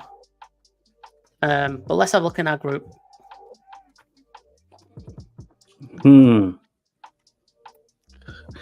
See the 115, 113. Okay, in favor of De La Hoya. I've gone De La Hoya, so has Josh. So I think that last round swung it for both of us. Wow. And then Alex, same score as well, 114, 113, and Boz got it Interesting. 115, 13. So we all ended up on the We same all page. ended up on the same page. Interesting. I could have sworn I thought some might be on the side of a Quartey there. Yeah, that is quite interesting. So this was seen as a controversial fight. Was it seen as a robbery, Alex? Give us Definitely not a facts. robbery. A lot of close rounds. Man, I mean, I liked what Ike was doing towards the middle, but De La Hoya proved to be the better fighter by winning those last rounds. Was it Right. the layoff? It sucks. We never got the rematch to really figure that out. That's terrible. Yeah. Yeah, that is a travesty there. And hey, we have to reevaluate this word robbery. We've talked about that before. Definitely not a robbery right here. As I mentioned, I thought that, hey, you could potentially see someone maybe edging it to Quartey in some regard for some of the closer rounds, but definitely not a robbery here. Yeah. Well, we like to dispel myths on this one. I'm not going to be able to get up the analysis thing, unfortunately. It seems to be a little bit bugged, so never mind. Maybe I can post about that on the social medias. But yeah, that was a really fun fight. And interesting. What did Ike do after this fight? Never become champion. Another long layoff. Fought Vargas. Fought Vernon Forrest. Like, he retired for like 4 or 5 years. Fought Vernon Forrest, lost. Fought Winky Wright, lost. What could have been? LeBron feels like one. So, hey. Ike dominated. Not a robbery, no. I don't think it was a robbery. Nicholas isn't too happy about that. But yeah, difficult to say robbery. Boz says it's not a way a robbery. So it's kind of a shame that I think I read that he didn't really, he lost a bit of interest after this in the sport, Ike Quartey. So but surely, he had the makings of, bringing about some excitement. So definitely some what if factors there. Yeah, I think it's common though. I mean, I felt it yesterday with the Ben Dobson fight. When the underdog does better, people scream fucking robbery when it's a competitive, or mostly when it's a close fight. Really? No. When it's competitive. Like I said, that Ben fight was 10-2, 9-3, 11-1 according to one of the scorecards, which I mean, I felt like for sure Dobson won 2 rounds.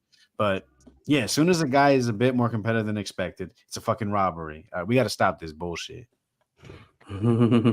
Fair. Okay. Right then, let's start to wrap things up. We'll have a look at some of the upcoming action. Thank you for everyone that's stopped by, that's watched that fight with us, that's contributed into the chat and let us know how you're scoring rounds, and those that created scorecards as well. Hopefully, in future, you join us, you sign up and register at fight-score.com.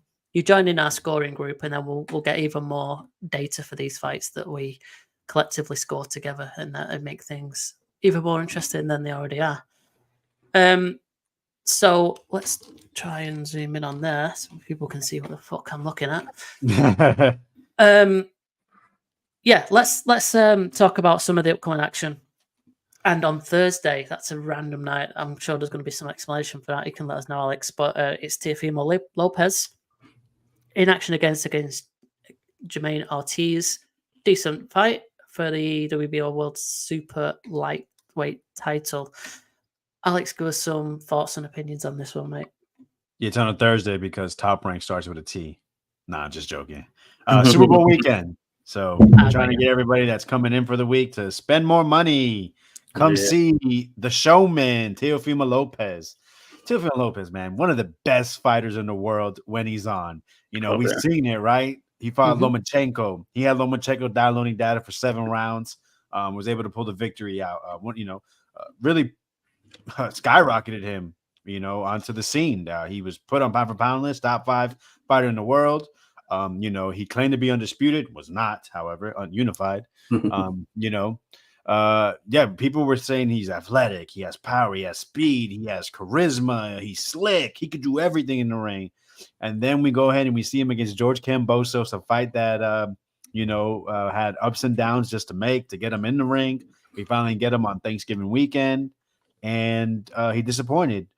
He had this terrible fight plan where just to come out and knock Kambosos out, got knocked down, had a tough fight and lost, a clear loss to me.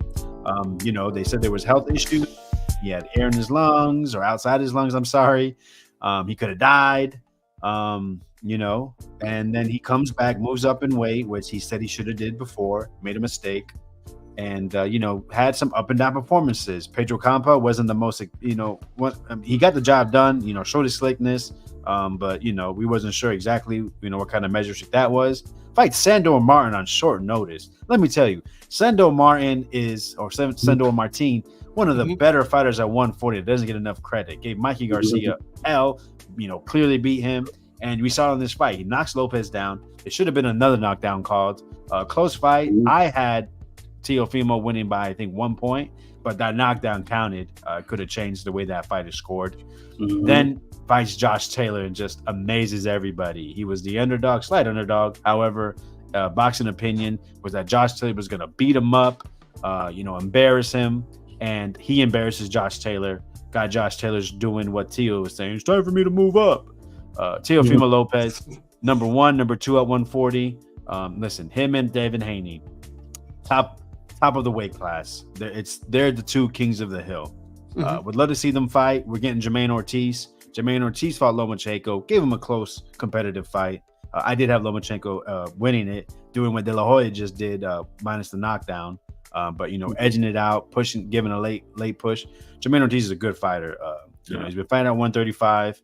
Been waiting for him to make his 140 debut, and he has it in tough. They fought as amateurs in the National Golden Gloves, I believe, when they were like 15 years old. Teofimo won.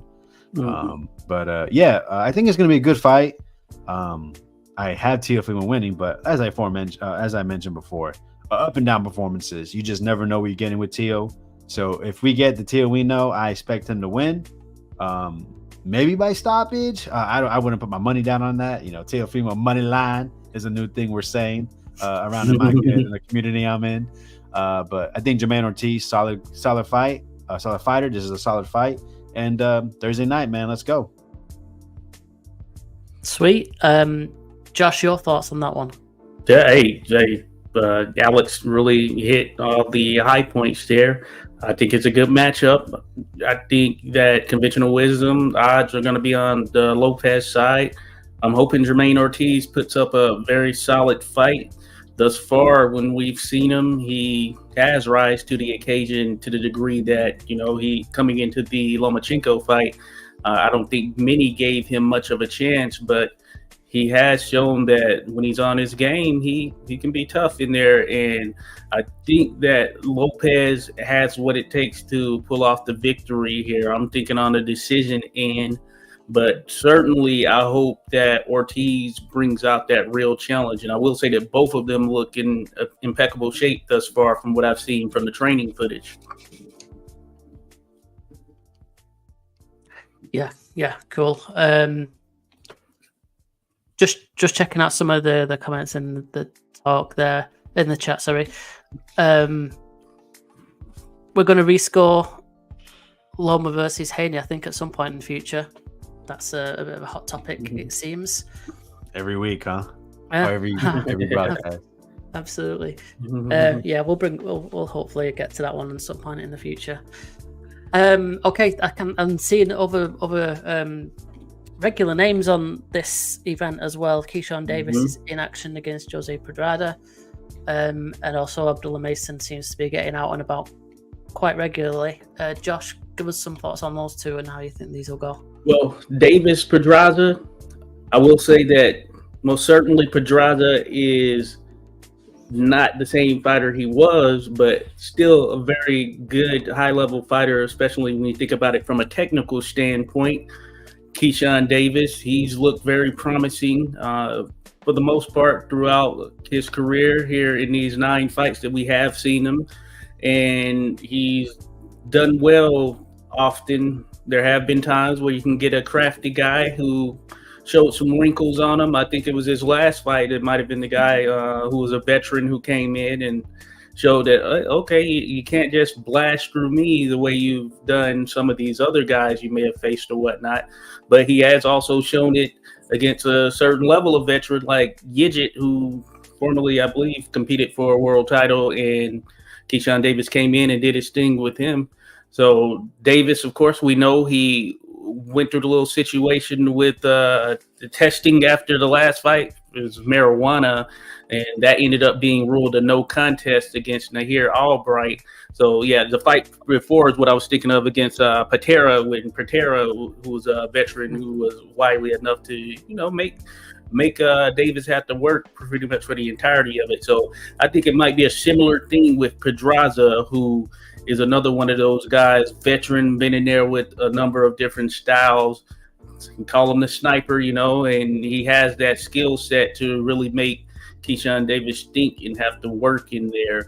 So it'll be interesting. I don't suppose Keyshawn will go in trying to blast out a guy like Pedraza. So I think it goes to decision at some point, and the youth is on the side of Keyshawn Davis. I'm sure he's going to want to come in and make a statement, right the ship as far as getting that no contest in the last fight.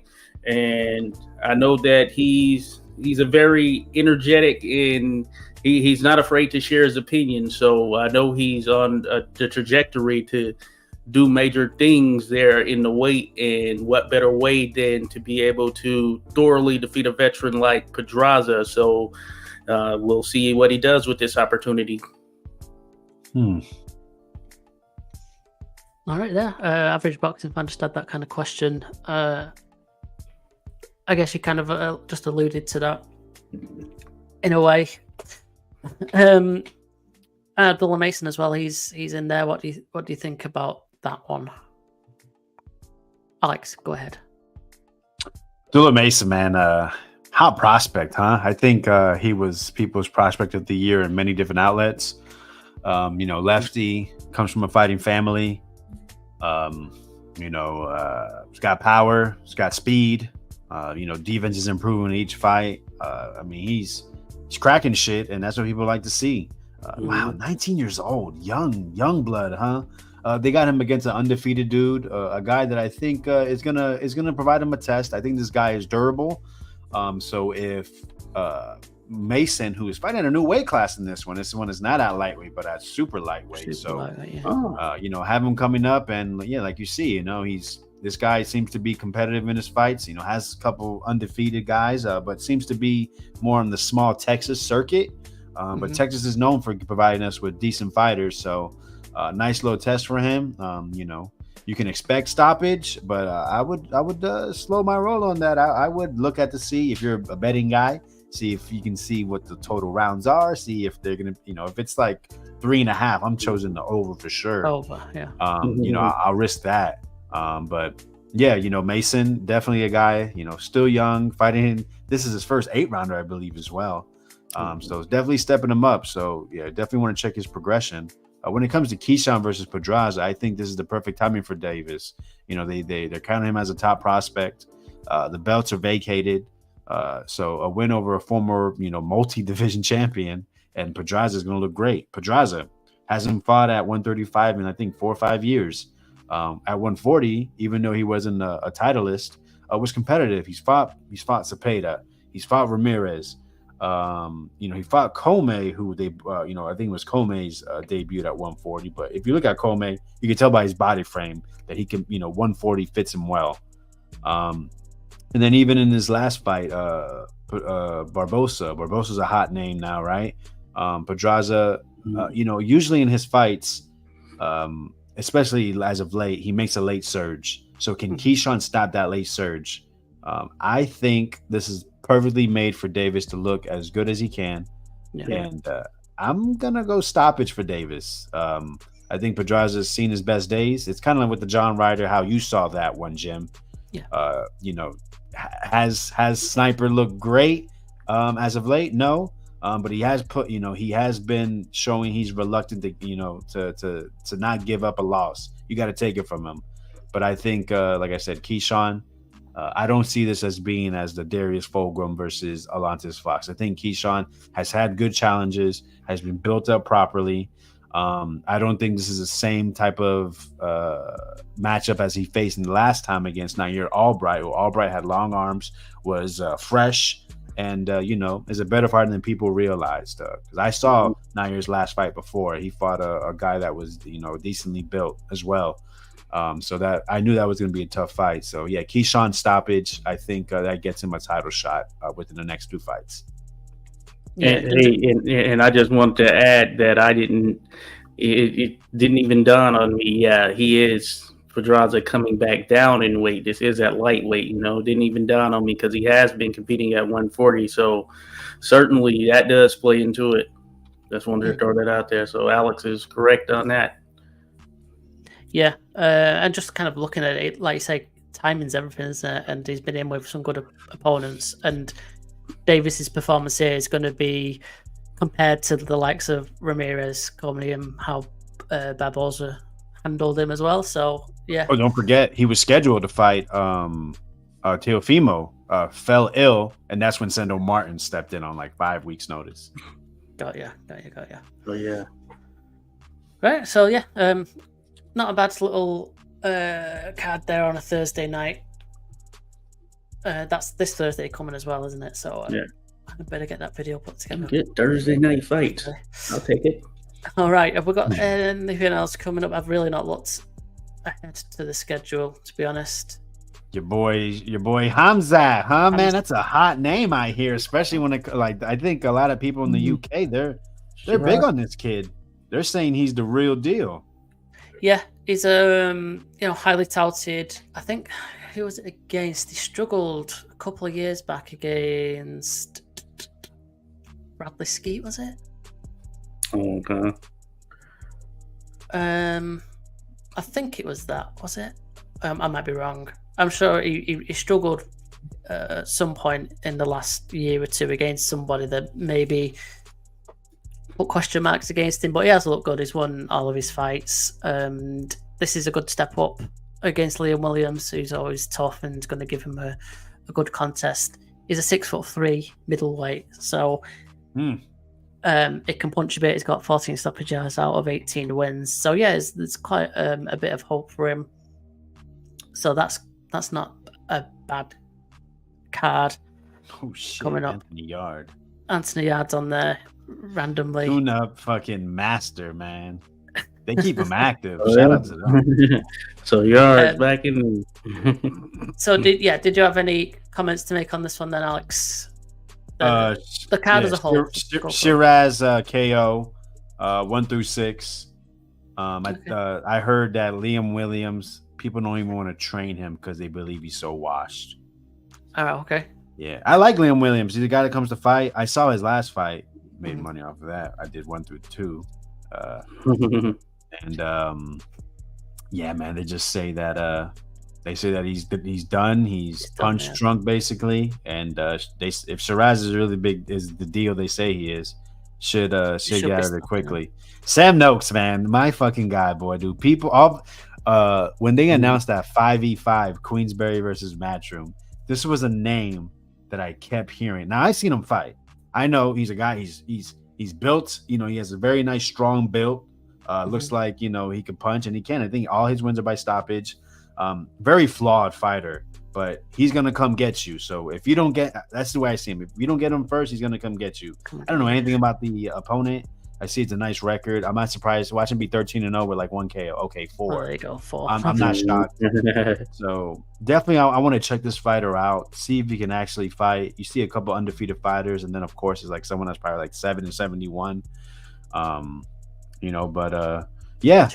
Sam Noakes is a name that got hot without even someone seeing them fight. So he's gonna. This is probably co-feature. This is his biggest fight yet. So he's gonna have to put on. You see WBC International Silver, so that's probably top 15 ranking maybe. Yeah. Let's see Sam Noakes. I forgot. Dang, who was it? Who's that lightweight at Matchroom that people were saying? I forget, but yeah, let's see him if Oh yeah, Andy Cruz. Like, get out of here, bro. Oh, yeah. That's what I was seeing on Twitter. Andy Cruz versus this kid. Andy Cruz outboxes the fuck out of him. But hey, listen, we like to be entertained, right? Sam Noakes is entertainment. So tune in. Yeah, cool. Also, we got Masood Abdullah against Kaish. I don't know how to pronounce his first name. Ashfaq, who wasn't too bad a few years ago. I think he was unbeaten for a while. Yeah.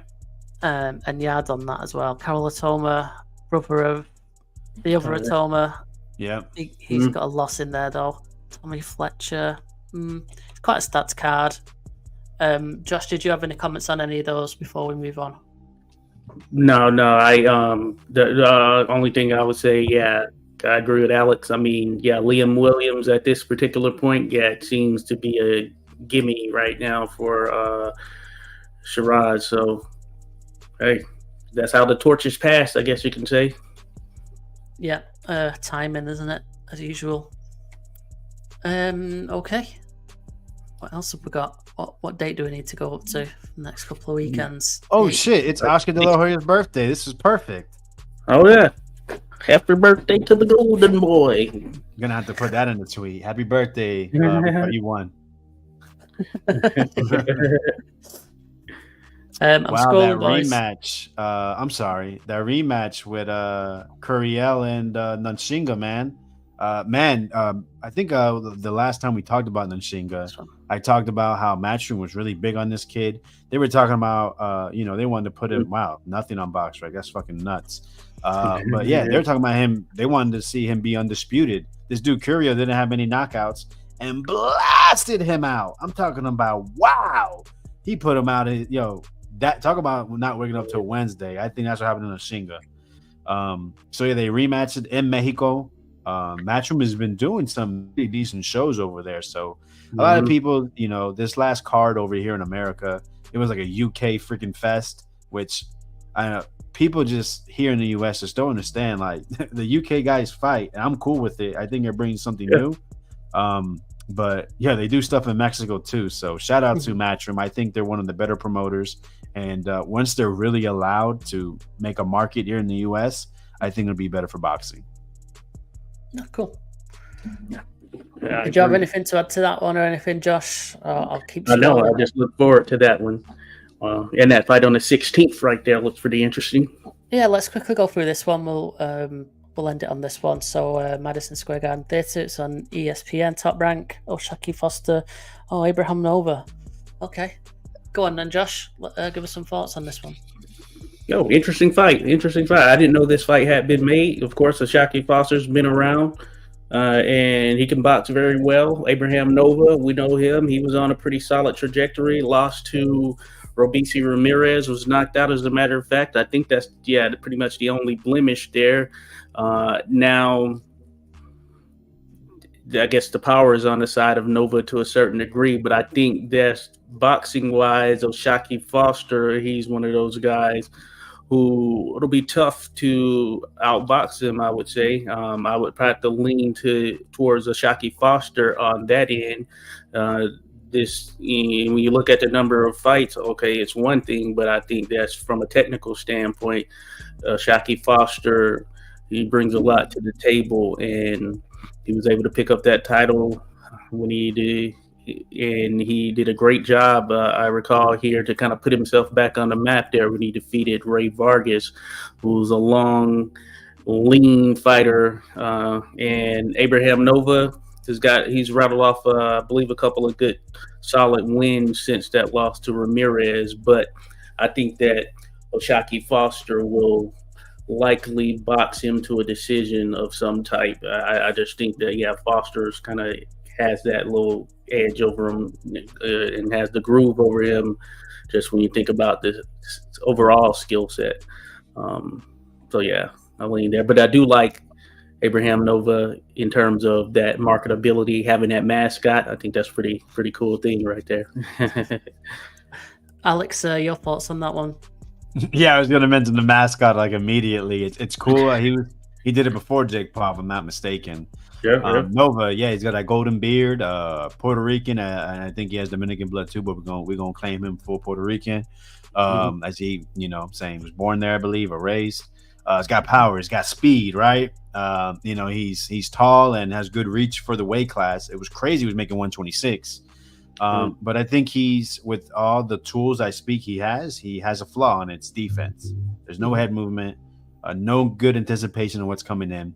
I got a Shockey Foster, one of the best fighters at 130. He might be the best. I think he's been trying to prove it. I don't think guys want to really get in there. I don't think Cordino wants it. Navarate's moving up. Lamont Roach, I think he's a free agent, so we can get that as well. Just signed with Top Rank, so do we have a future fight with Henry LeBron after this? I hope not. I don't want him to go on a Puerto Rican tour after he, went on a Mexican tour. This man's making waves. A Shockey Foster by knockout. All right, I've been neglecting the chat here. Sorry, people. I'm just gonna put some stuff up. What's that? The browser. I don't even know what that means. Ashaki wins, says Boz, and average boxing fan says shout out to Vosta going over Nova and another stoppage. Don't worry about the typos. We all do it. Okay. And anything else to discuss on that? I know you're both quite big on Bruce Carrington. Shoo. Give us some thoughts, Alex, and the rest of the card. Go ahead. Yeah, Shushu made a big statement in his last fight. He stopped a guy that I think either made it to near the end of the fight with Valdez or made it the full way.